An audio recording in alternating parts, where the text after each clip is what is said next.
युद्ध संपलं, पण शांतीच्या नावाखाली असा करार झाला, ज्यामुळे दुसरं महायुद्ध सुरू झालं.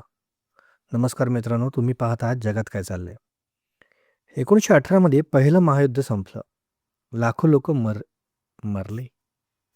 1918 मध्ये पहिलं महायुद्ध संपलं. लाखो लोक मेली. युरोप उद्ध्वस्त झाला आणि सगळ्यांना वाटलं आता शांतता येईल. पण खरी गोष्ट अशी होती की युद्ध संपलं होतं, पण राग, सूड आणि राजकारण अजून जिवंत होतं.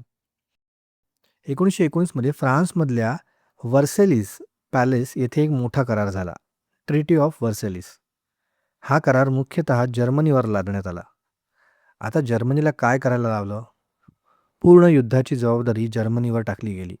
त्यांना प्रचंड अमाऊंटमध्ये पैसे भरायला लावले. त्याला रिपरेशन्स म्हणतात.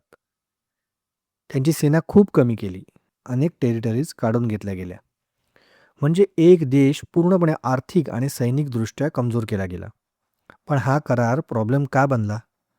कारण हा पीस ट्रिटी नसून एक प्रकारचा पनिशमेंट ट्रिटी होता.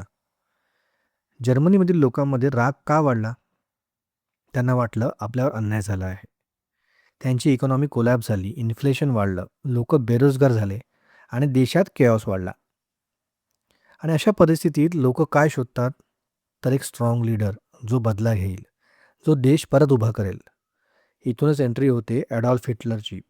म्हणजेच ट्रिटी ऑफ व्हर्सेलिसने युद्ध थांबवलं नाही, त्याने फक्त पुढचं युद्ध तयार केलं.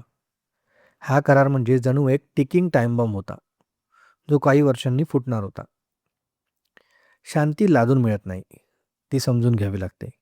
आणि जेव्हा शांतीच अन्यायावर आधारित असते, तेव्हा ती पुढच्या युद्धाची सुरुवात बनते.